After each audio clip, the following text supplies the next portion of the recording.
হ্যাঁ গো, এবারে আমাকে কটা শাড়ি কিনে দিবে তুমি দুর্গা পূজায়? তুমি বলো না গো, কটা নিবে? আমি এই বছর 5টা থালি নিব, 5টা। তুমি নামাইলে ধরতে এখনো তোমার তো ভাবতে পাল্টে নাই। দুর্গা পূজা এলে থালি নিব, থালি নিব। চলো কালকে তোমাকে নিয়ে নেবো। তো ওগুলা দোকানে থালি দেবে, থবে উঠাই নিয়ে নেবে গো তুমি। বুঝলে, আমি না দুর্গা পূজা এলে তাহলে মহালয়াটা এলে ফটকা লিব করতে থাকি। তুমি তো মাইকে ভালোই বললি যে দোতা থালি এতে দোকানে থবে উঠাই নিয়ে চলে আসবে। তো আমাকে তুমি কটা ফটকা কিনে দিবি বাবু? ছোট্টু ছেলেকে ফটকা লিতে নাই রে। তুই ছোট্টু ছেলে আছিস, চ তোকে জামা প্যান্ট কিনে দিব, ফটকা নাই।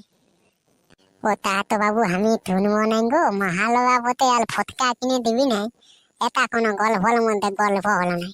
বলো বন্ধুরা, ভুল বলতে কিন্তু। বেটা তুই ছোট ছেলে আছি রে, এখন ফটকা টটকা ফুটাইছি না। সকালে উঠে টিভি মহালয়া দেখবি আর হাত থাপড়ি মারবি, তাইলেই হবে। তুই নয় আমি বোকা তোদা ঠেলা লয় গো, আমি বুদ্ধিমান ঠেলাবতী।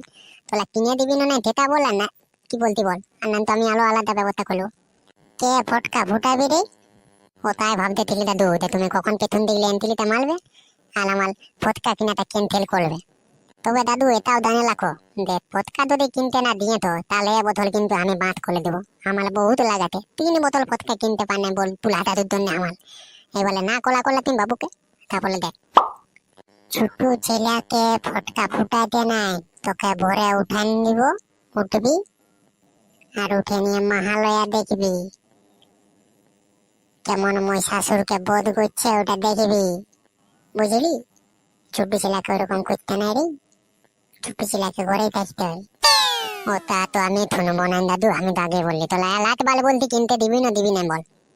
ফটকা তো বাবু তুই পাবিস নাই রে, লাট বাল বলতি ফটকা কিনতে দিবে না বয়। তুই 1000 বার বললো 1000 বার কি উত্তর পাবিস রে আমার, সে ফটকা তোকে আমি কিনতে দিব না। ঠিক আছে দাদু, বেটি না 2 মিনিট দালা। হ্যাঁ গো, আমাদের নোনাটা ওর দাদুর কথা শুনে রাগ করে কোথাও চলে গেল নাকি? সেটাই তো গো বাবা, ছোট ছেলে বটে, ওকে যদি একটু ছিচ্ছিড়ি কিছু কিনে এনে দিতি তাও ভুলে যেত। ও দাদুটা কান্দায় রাগান দিলে এবারে কি করে ছেলেটা আমাদের।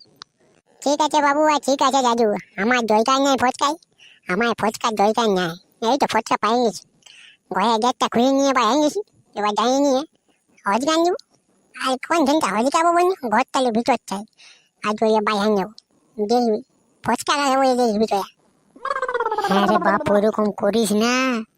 ফটকার জন্য তুই গ্যাসটাকে নিয়ে চলে আসিছিস, এটা ফুটালে কি হবে জানিস? ওটা ঘরটা উড়ে যাবে।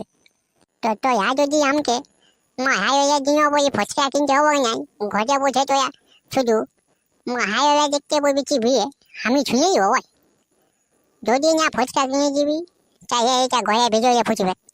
এবার তো একই বলছি বল, ফুটানোরে তো দম আছে, তো ফুটানো দেখছি।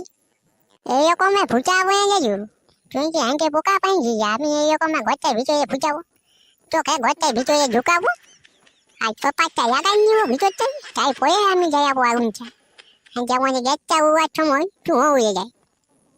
বেটা তুই রাগ করিস না রে, তোকে আমি ফটকা কিনে দিব বেটা। তো যত ফটকার দরকার রে গোটা দোকানটা কিনে এনে দেবো বাবু। তুই গ্যাসটা রাখ রে ঘরের ভিতরে, আমি আর কিছু ছুঁবো না।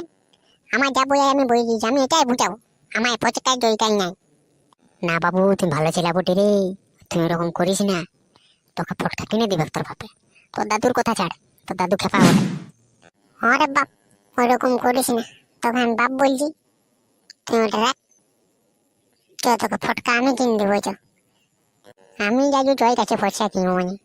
তুই হ্যাঁকে চিকি ফটকা কিনে দিবি, চিকি ফটকা, ওই বই আমার ভালো লাগে।